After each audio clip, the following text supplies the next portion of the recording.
Hey, good morning. Welcome to RFD on a Saturday. I'm Rita Frazier along with DeLoss Yankee and the rest of the RFD radio team bringing you the very latest in agriculture news. That will include the recap of all that has happened in the nation's capital this past week, the shutdown, its impact on agriculture, and much more. As DeLoss and Matt Kay spoke about all of those happenings. We'll also, as we do every weekend, check in with Jason Vance, who supplies Let's Talk Horses, and we'll recap the futures market and the livestock market scene with the folks from Ag Resources. They'll look back at this past week as well. Weather and another recap of markets up and down. We'll talk to the AgriVisors folks and again, that forecast for the weekend. Interestingly enough, this past week we talked to the folks in Rockford who host the Illinois Snow Sculpting Competition. And in Rockford, they didn't have any snow. The temperature's warm, so they delayed that competition until February. Now, that's going to be February 6th through the 9th. In Rockford at their historic Sinisippi Park. And you can find out more about that event at IllinoisSnowSculpting.com. Stay with us.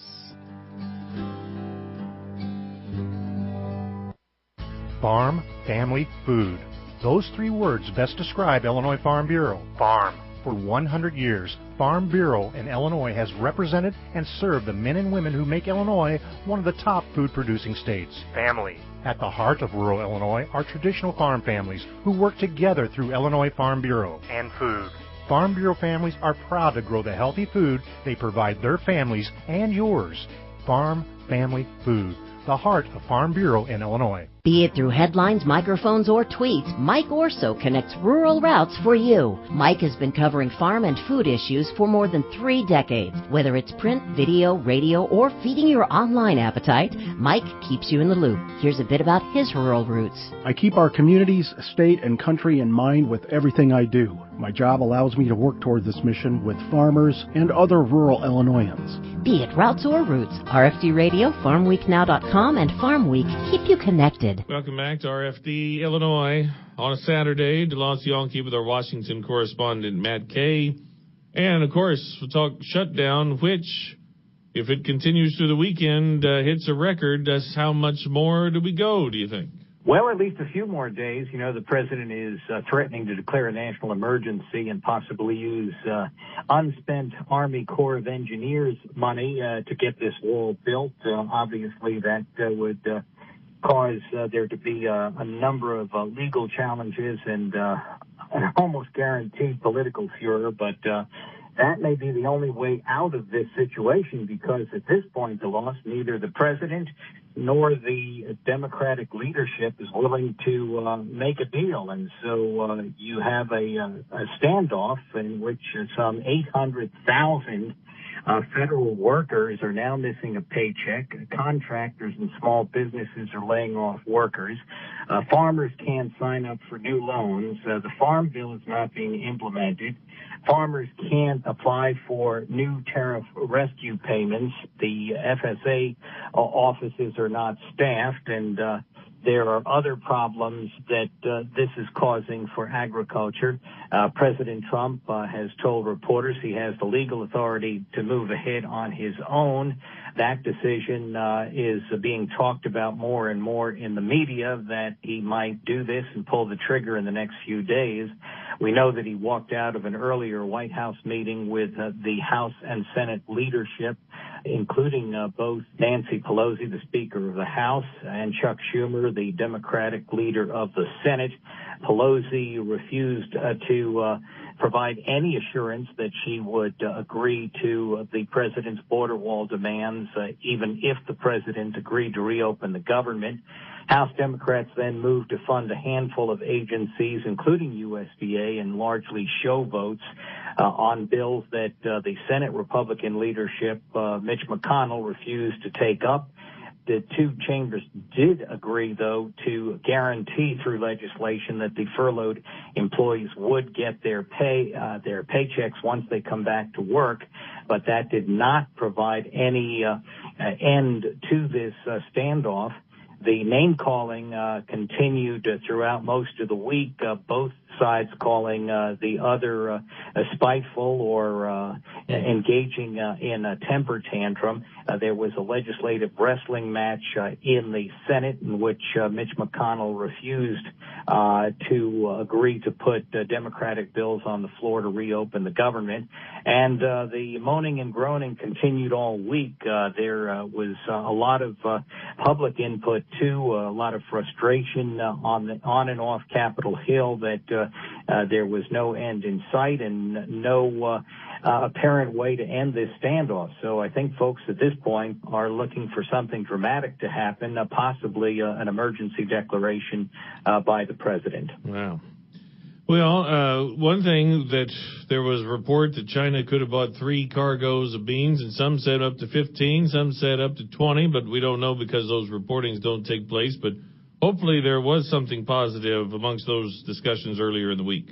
Yes, and there is an increasing sense of optimism, even in the media, that the president may be able to make a deal with China. This is the one thread of good news. In fact, some folks, including us, are starting to say that the president is having more luck with the Chinese than he's having getting lawmakers on Capitol Hill to support his border wall. So, it's kind of a flip-flop here in the expectations of what can be done. But China has so far resumed the soybean purchases, as you've mentioned, agreed to cut tariffs on U.S.-made cars, promised to open markets more to foreign investment, and even drafted a law to prevent those much-criticized forced technology transfers of U.S. companies that want to do business in China. The real question, though, is enforcement. Even American Farm Bureau's Dave Solmonson says that the administration will be looking for ways to actually bind the Chinese to their commitments. U.S. negotiators want China to give specific dates for making purchases and assurances they won't hinder U.S. companies from doing business in China. All right. Well, quite curious what we're going to talk about next week. I'm sure there'll be plenty. Sure will. Matt Kay in D.C. on RFD, Illinois. Thanks for shopping. Please come again. Wow, you're really getting some bargains today. Think of all the money you've saved. I know. And even better, my purchases are helping teach kids about agriculture. Whoa, back up. I know you got some deals today, but I don't remember that purchase. I use my Illinois Farm Bureau Visa card. Each time it's swiped, the IAA Credit Union makes a contribution to the Illinois Agriculture in the Classroom program. Now that's a great deal. What else does your card do? It's what it doesn't do. Charge me extra fees, have surprise rate jumps. Not with this card. I use it for all of my purchases. I like the sound of that. Tell me, exactly what does Illinois Agriculture in the Classroom do? They teach kids where their food really comes from. Just by using my card, I help provide teachers and volunteers with free materials so they can spread the message of the importance of agriculture in their classrooms. You know, the IFB Visa card may be the best bargain yet. I'm going to get one of those for myself. Get a great card, help a great cause. Go to IAAFoundation.org and click on the IFB Visa card to get one of your own. This is Let's Talk Horses on the RFD Radio Network. I'm Jason Vance. Joining me is Sandra Tenbrook, an extension horse specialist at the University of Florida, to discuss strategic horse deworming. And Sandra, what do you mean when you say strategic deworming? When I think of the word strategic, I think about gathering information about what your challenges are, whether it's an enemy or an adversary or a challenge in general. And then once you have that information, developing a plan based on what's known so that you're more targeted in your approach to solving the problem. So really, it's all about planning out a campaign rather than a battle. That's correct. So things change throughout the year. The shedding properties of horses in terms of reinfestation, they'll be different in the summer versus the fall versus the winter. And geographic location can certainly affect that. Management, whether your horses are even grazing, whether they have turnout time, all of those things will impact whether or not a horse is reinfesting. So we generally think of deworming programs in killing the parasites that are in the horse, but it's a much broader problem in that you have to consider reinfestation and which horses are even shedding parasite eggs. So what are some of the benefits of strategic deworming? Our garrison of anthelmintics available that are still effective on a broad spectrum of parasites is getting smaller.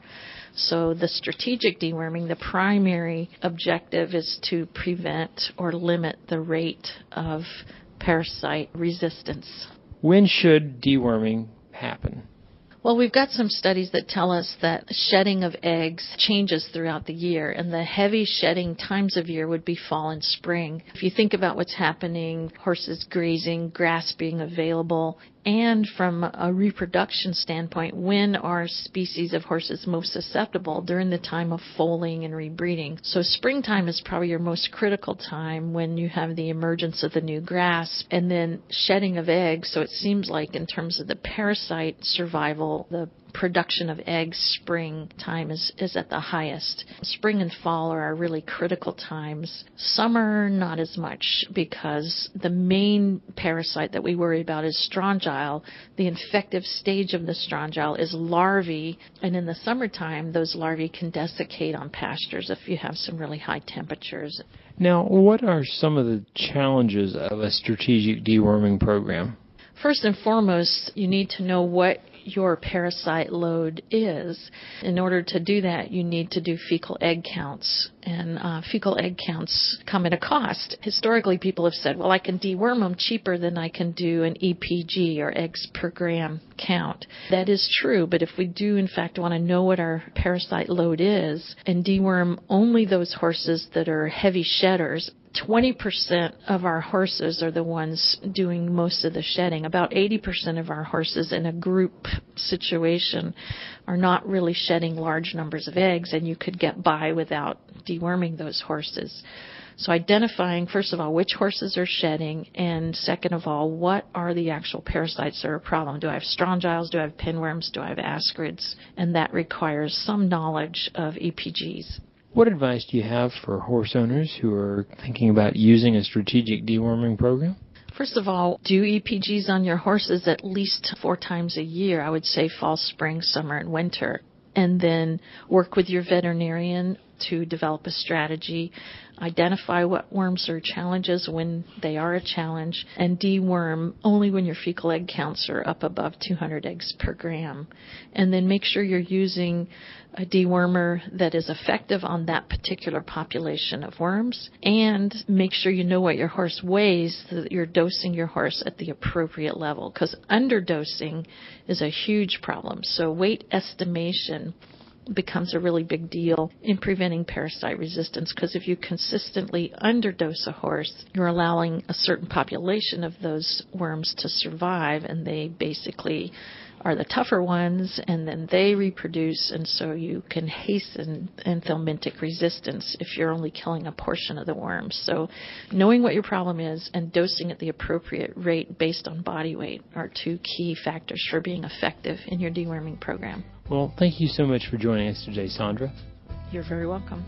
That's Sandra Tenbrook, University of Florida Extension Horse Specialist. She's been our guest on Let's Talk Horses on the RFD Radio Network.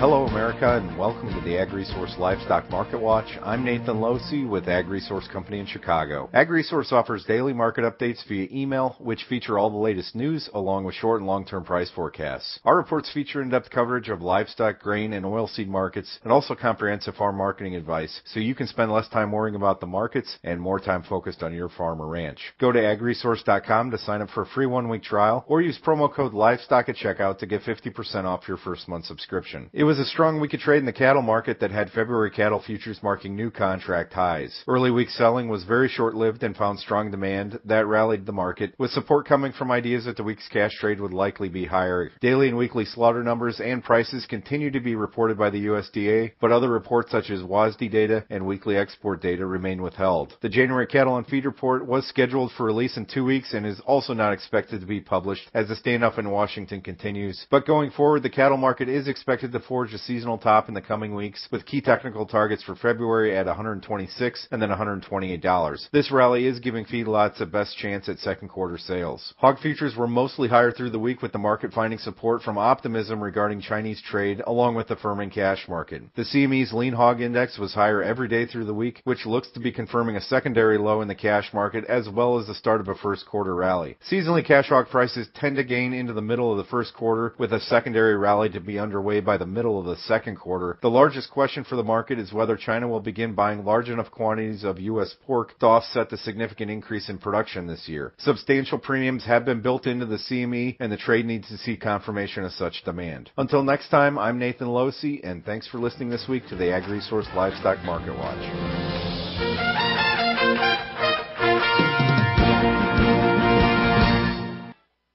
For University of Illinois Extension, I'm Todd Gleason. The weather is next.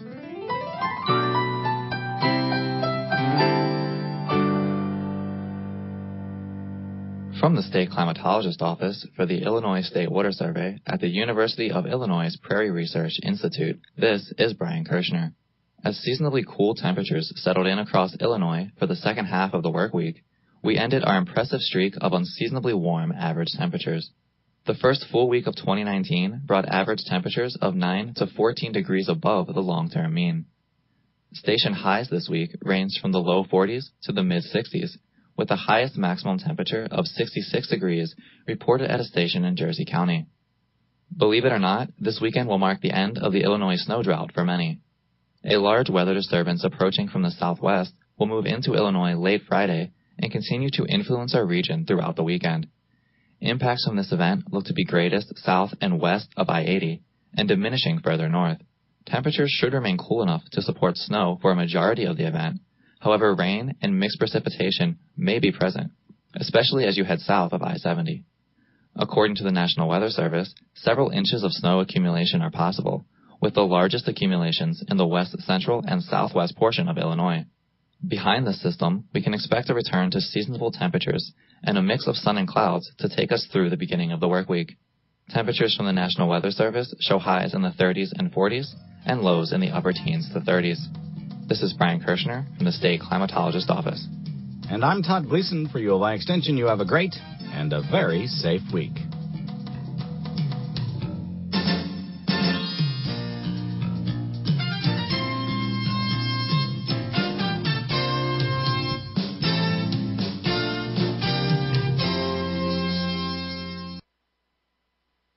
Let's check the markets with Dale Dirkholz, senior analyst at AgriVisor. Higher 3 days out of 5, but lower for the week this week. Kind of an interesting day to wrap up the week. It was kind of interesting in noting in here, reading different stories coming out on the wires, that there was more discussion about some of the people in the trade missing USDA's absence more than there was about the market action itself at this point. Of course, some private companies were using the opportunity to tout their ability to project corn yields, soybean yields, productions, etc.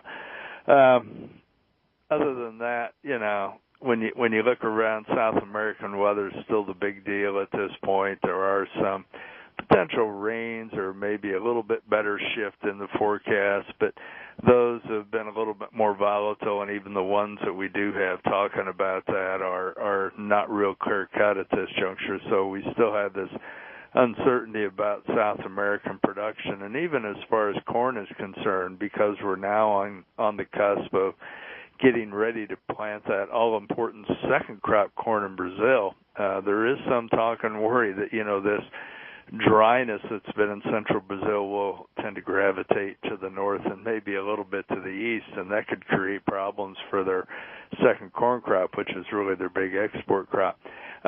Some talk about Russia. It appears that they're putting some subtle pressure on some of the exporters to rein in wheat sales at this point. That gave the wheat market a bit of a lift in here today.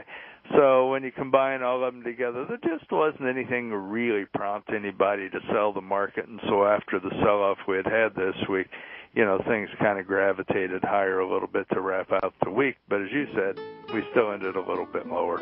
Dale Dirkholz at AgriVisor.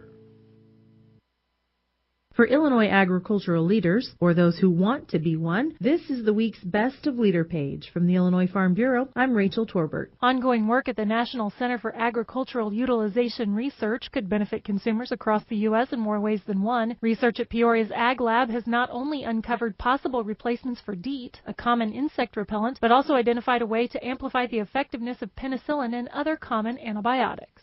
The U.S.-China trade war resulted in billions of dollars of losses for both sides in 2018, hitting industries including autos, technology, and agriculture especially hard. Recent data shows that while specialized industries, including U.S. soybean crushing, benefited from the dispute, it had an overall detrimental impact on both of the world's two largest economies.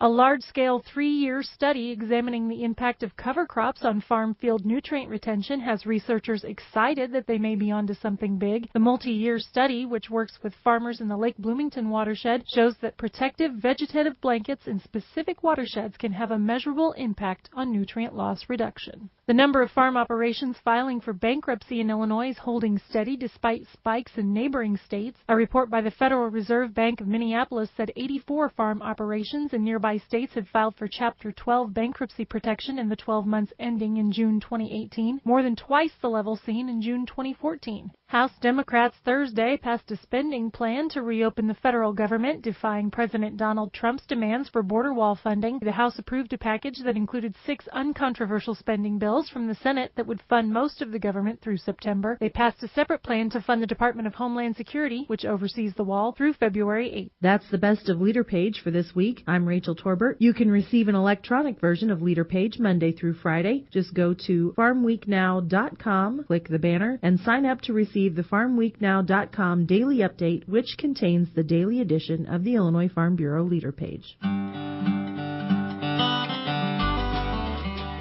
Hey, that's all the time we have for this edition of RFD Illinois. Thanks for being a part of the weekend show. Rockford, Illinois will be our town to salute today. Population 147,051.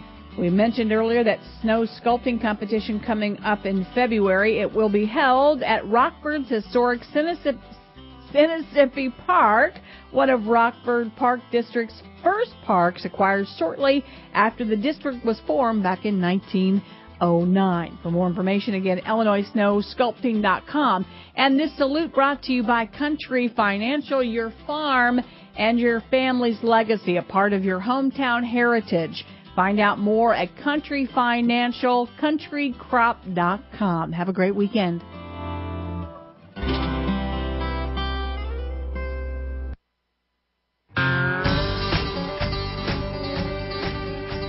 Thank you for joining us here on the RFD Radio Network. Hey, you know, a great way to reach farmers, reach those in agriculture, is through local radio.